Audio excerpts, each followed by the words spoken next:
на изборите и в този смисъл ние се обръщаме с молба към Европейската комисия да обръща повече внимание на случващото се в България. Господин Илчев. Най-лесно е днес да се говори само за един инцидент, обект на който е само един политик в България. Но това не изчерпва замисъла на тези разисквания. Нашата страна преживя всъщност най-тежкия атентат в новата си история много наскоро. До едно българско село чужди командоси проведоха мистериозна операция, обявена за екстремна спортна проява. За партийния лидер, който беше обект на покушение, вече говорихме. А наскоро беше открита автоматична стрелба по един знаков обвиняем, като за фон беше използвана сградата на Съдебната палата в София.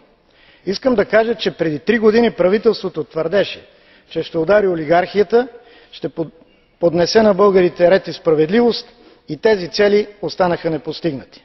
Олигархията се радва на много добро здраве и на плътна анонимност, а истинските конструктори на подземния свят са в чудесна кондиция.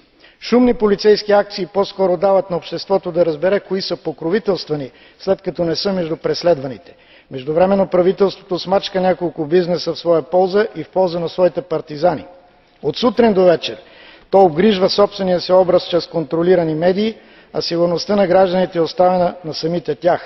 И ние наблюдаваме дезинтегрираност на сектора за сигурност, като инструментите за сигурност се използват срещу политически опоненти и за преструктуриране на икономическата среда.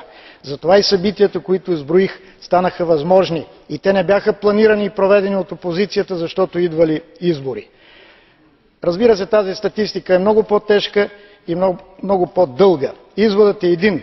Днес българският гражданин е в опасна зависимост от една безучастна и арогантна държава, чийто министър-председател се изживява като неин универсален собственик.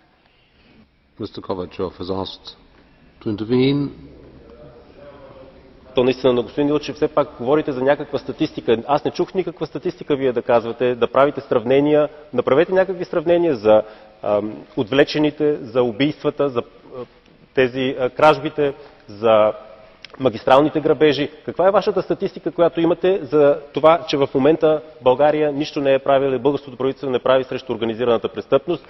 И нека да оставим оценката на независими международни организации какво казват по този въпрос, а не на предизборен дебат, било той в Европейския парламент. Не е достойно. Колега Ковачев, няма как да четем докладите за статистиката.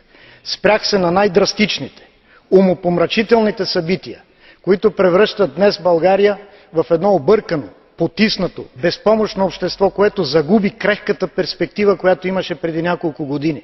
Как да ви прочета статистиката за престъпността, която залива беззащитните български села, малките градчета, за масовите самоубийства на бивши военнослужещи? Най-хладнокръвно тренираните хора в нашата страна извършват семейни самоубийства, което има аналог само по време на антиотоманските въстания.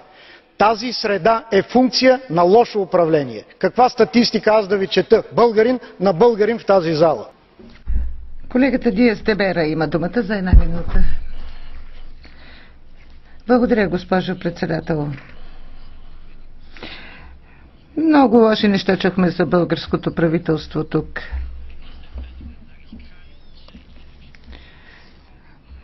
Аз познавам министър-председателя на България още от времето, когато той бе кмет на София.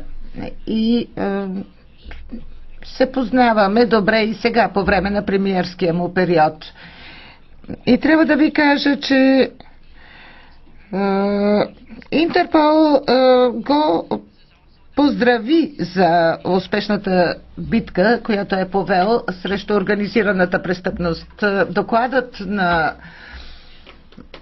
бе много положителен след местните избори и българското правителство бе междувременно също поздравено за новото избирателно право в страната. Питам се дали темата правова държава и права на човека и граждански свободи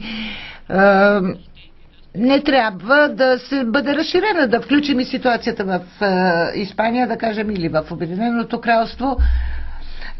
Очевидно съществува разнообразие в Европа, но не всички страни равноправно се третират. Диаз де Мера Гарсия, госпожа Първанова, да, естествено.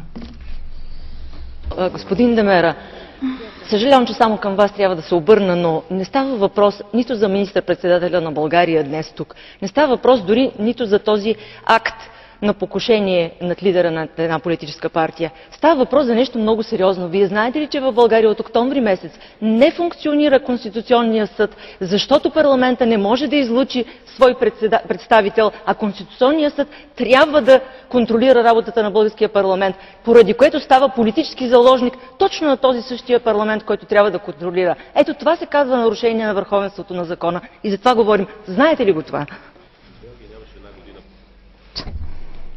Госпожа Първанова. 10 неправителствени организации, между които Съюза на съдиите, Съюза на юристите, Българския Хелзинкски комитет и други изпратиха доклад до Европейската комисия като форма на вътрешен мониторинг. Основният извод е, че процедурите по избор на Висш съдебен съвет, конституционни съдии и главен прокурор са били непрозрачни, манипулирани и предизвестени.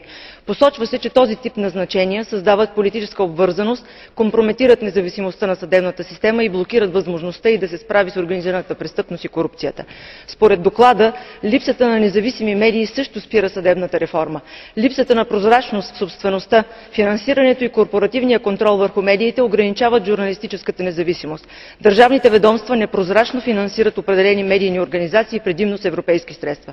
Бих искала да попитам какви ефективни стъпки ще бъдат предприети от Европейската комисия и кога ще бъдат предприети, ако българското правителство продължава да не зачита върховенството на закона и гарантирането свободата на медиите. Благодаря ви. Трябва да спрем с сините карти.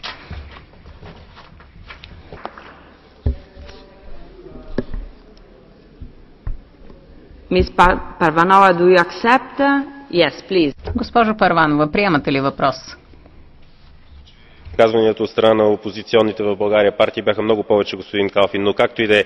Госпожо Първанова, защото вие също засегнахте темата с медиите и показвате, че има някаква цензура или някаква манипулация в медиите. Аз искам само да ви попитам дали знаете, примерно, отразяванията на българските евродепутати от опозицията и от управляващите, как представляват. Аз съм си направил труда да направя за миналата година от април до юли и там излиза, че 4-мата членове от БСП имат много повече отразяване, отколкото 5-мата членове на парламента от ГЕРБ. Така че нека, когато говорим за отразявания в медиите и цензура, която има в медиите, да не лееме крокодилски сълзи, което не е истината. Просто погледнете българските медиите и ще видите, че няма абсолютно никаква цензура. Много се радвам, господин Ковачев, че точно на мен зададохте този въпрос, защото първо, аз цитирах 10 много сериозни неправителствени организации и заключенията в техния доклад. Обаче конкретно по вашия въпрос искам да ви кажа, че когато аз направя нещо в този парламент, макар дори и да съм докладчик по определено досие по законодателство и вие се изкажете, в българските медии се отразява само вашето изказване. А когато вие не се изкажете, се отразява все едно само се е случило в Европейския парламент. Ето такава е цензурата върху моите действия в този парламент и работата ми като български евродепутат.